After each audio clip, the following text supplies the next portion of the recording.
Hi guys, मैं नीरज मिश्रा। आज गणेश चतुर्थी के उपलक्ष्य में एक गणेश जी का गीत सुनाने जा रही हूँ।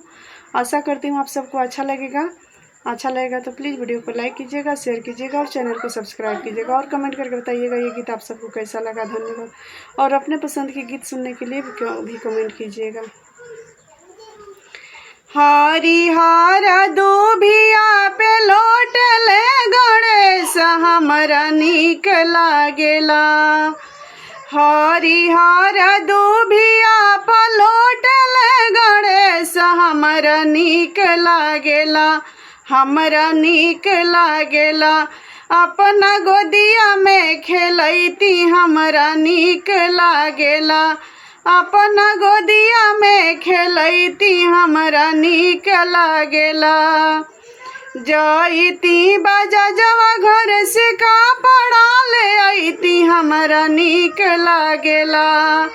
जईती बाजा जवा घर से कपड़ा ले आईती हमरा नीक लागेला। अपना गणपति के पहिरैती हमरा नीक लागेला। अपना गणपति के पहिरैती हमरा नीक लागेला। हरिहर दूभिया पे लोटले गणेश हमरा नीक लागेला। हरिहर दूभिया पे लोटले गणेश हमरा नीक लागेला। हमरा नीक लागेला अपना गोदिया में खेलैती हमरा नीक लागेला। अपना गोदिया में खेलैती हमरा नीक लागेला। जईती ग्वाला के घर से दूधवा ले आईती हमरा नीक लागेला। जईती ग्वाला के घर से दूधवा ले आईती हमरा नीक लागेला।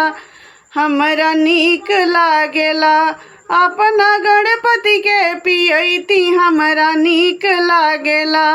अपना गणपति के पियैती हमरा नीक लागेला। हरिहर दूभिया पे लोटले गणेश हमरा नीक लागेला।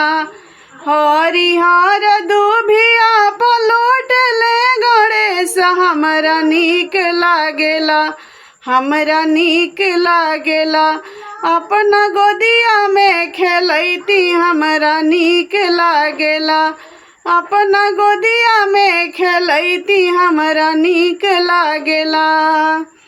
जईती हलुआइया घर लड्डुआ ले आईती हमरा नीक लागेला। जईती हलुआइया घर लड्डुआ ले आईती हमरा नीक लागेला।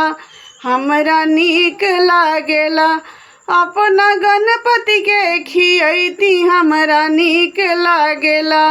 अपना गणपति के खियैती हमरा नीक लागेला। हरिहर दूभिया पे लोटले गणेश हमरा नीक लागेला। हरिहर दूभिया पे लोटले गणेश हमरा नीक लागेला। हमरा नीक लागेला अपना गोदिया में खेलैती हमरा नीक लागेला। अपना गोदिया में खेलैती हमरा नीक लागेला।